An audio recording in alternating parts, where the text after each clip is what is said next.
Hey there, welcome back to my channel. My name is Brittany Bundles and welcome to Motivation Monday. If you are new to this channel, on Mondays I go over motivational sayings, quotes, scriptures, Bible verses, events that happen in my life or events that you all send in to go over, elaborate on, and provide motivation and inspiration for the week. So if you are interested, be sure to give this video a big thumbs up. Please make sure that you are subscribed, and let's get right into the video. So today what I want to talk about is one thing that I really cannot teach. There's a lot of things in sales and with running an online business that I can explain and provide insight on and tips based on the information that I have and also the information that I acquired from running a business, storefront, and also online. And so there are some things that are definitely teachable. There's some things that we can strengthen up on and, polish up on and make sure that we're becoming better and more skilled in. So like I said, there are definitely some areas that we can do that in. However, there are some things, or there is one thing specifically that I do want to shed light on that really I don't believe is teachable, and that is hunger. I can't really teach you to be hungry for success. I can't teach you to be hungry enough to actually motivate yourself enough or to the point to embark on your journey. I can't teach you to be hungry enough to want to make your sales and to make your sales. I can't teach you to be hungry enough to put yourself out there. Now, I can definitely go over some of the benefits and advantages of putting yourself out there and of being hungry. And of, being in hustle mode and starting your business and embarking on your journey. I can definitely point out some of the highlights behind that and that, are involved with doing such actions. However, I can't make you hungry for the success.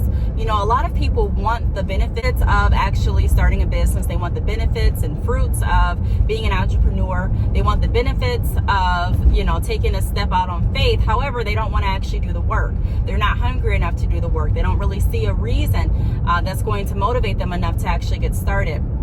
And so that's one thing that I really can't teach. I don't really know of anyone that can teach you to be hungry enough to make you get up and actually do what it is you need to do to be successful. I think a lot of us know what it is we need to do, but the question isn't, what do we need to do? The question really is, when are we going to do it?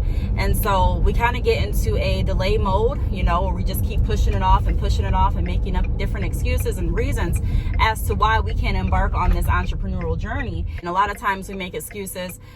We use our finances as a means of excuses. Hey, I just don't have any money right now, so I can't do anything. We use the phone that we have. Hey, my phone isn't up to date, so I really can't post how I want to post because the pictures aren't going to come out as crisp as I want them to be. We use our internet as an excuse. My internet isn't fast, but in a few months I'm going to be upgrading my speed and then I'll start. We use all these excuses that really, if we challenge ourselves enough and really sit down and think about, how can we get around this? Can we still get started even with the resources and tools that we have? We'll find that the answer is oftentimes yes, we can.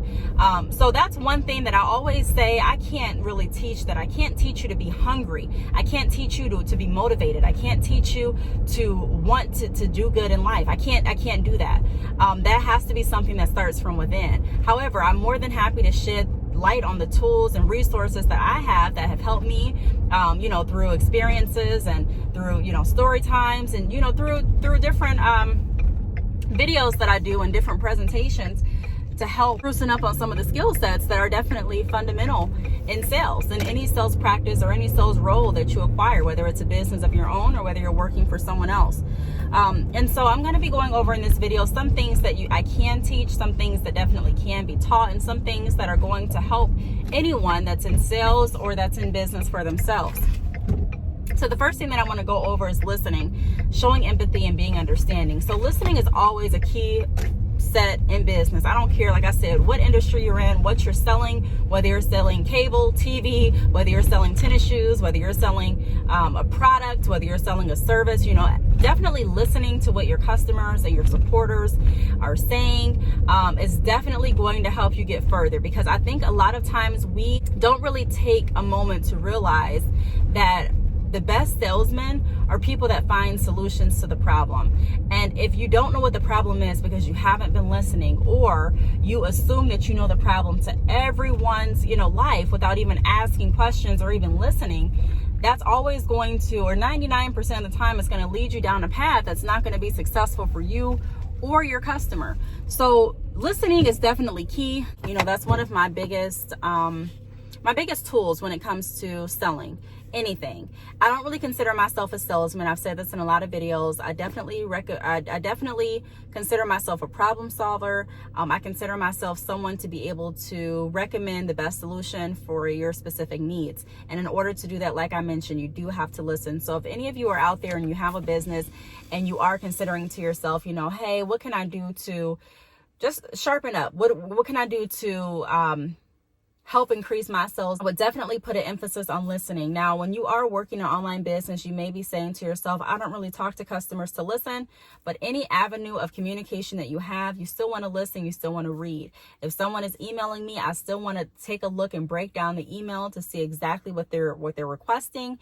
And also I may have some follow-up questions to make sure that we're on the same page. So listening, also showing empathy, showing that you're understanding to someone's situation, and that you can relate. You know, I'm not saying that you can relate to everything that everyone's experiencing. However, there's a lot of similarities that you'll have with your customers if you allow yourself to be able to see those. And so once we can find a relatable topic, once we can find a way of showing empathy and expressing to our customers and clients that we care, and, you know, once we can actually start listening to what it is they actually need, we will see an increase in our sales. Now, the next tip that I want to go over, I kind of touched on it, is being relatable, you know, finding a common ground, finding a similarity. So this goes for any business, like I mentioned, whether you're online, on the phone, whether you're going door to door, you know, it does not matter. You know, finding something where you can relate, even if it's something as small as you both enjoy wearing hair extensions, you both have an event to go to next month, you both have children, you both, I don't know, have watched a movie that was really good this week, or you both have read the same book, or whatever the case may be. Finding something that you can relate to carry on the conversation definitely helps. I've gotten questions as far as, you know, hey, do I think is small talk imperative in a business? Do you have to small talk? And what I would say is, if you are going to small talk, make sure that your small talk is purposeful, and make sure that it's building relationships. You know, it's not just talking about things that aren't going to drive the conversation to a place that it's going to be successful on both ends.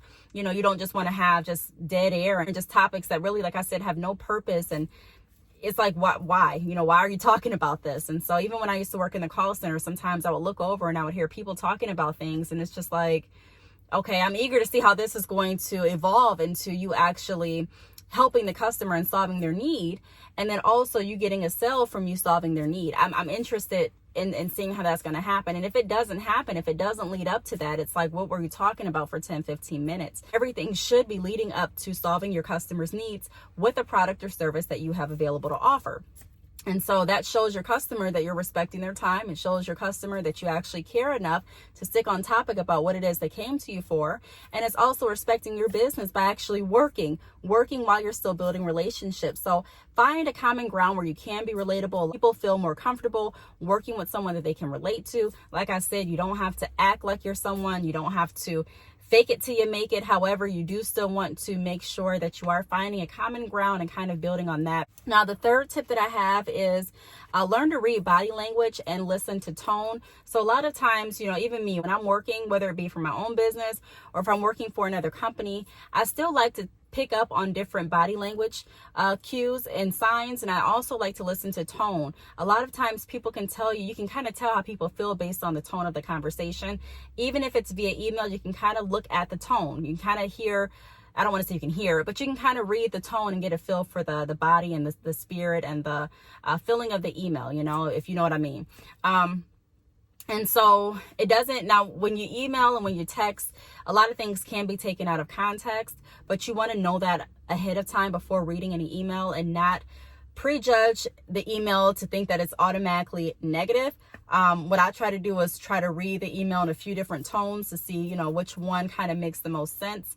And then if there's something that I'm confused on, or if there's something that I feel like, you know, I don't really know how my customer is feeling, I'm never too afraid to ask questions. I'm never too scared to go the extra mile to say, okay, hey, I read this. Thanks so much for reaching out to me. However, I'm a little lost here. What do you mean by this? You know? So definitely start picking up on body language and listening to communication cues, whether it be via tone or email, text, you know, just make sure that you're getting a clear understanding for what your customer is wanting to portray.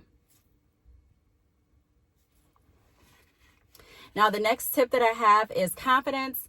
Also having a knowledge of your product and or industry. So confidence is also something that we can all work on, being a business owner, being in sales, being in business, period. You know, having a sense of confidence. Now, having confidence does not mean that you know everything, doesn't mean that you're arrogant, doesn't mean that you're stuck up, doesn't mean that you think you're better than anyone. But having a sense of confidence for your line of business is definitely going to get you further, because customers want to work with someone that they feel has enough confidence in themselves.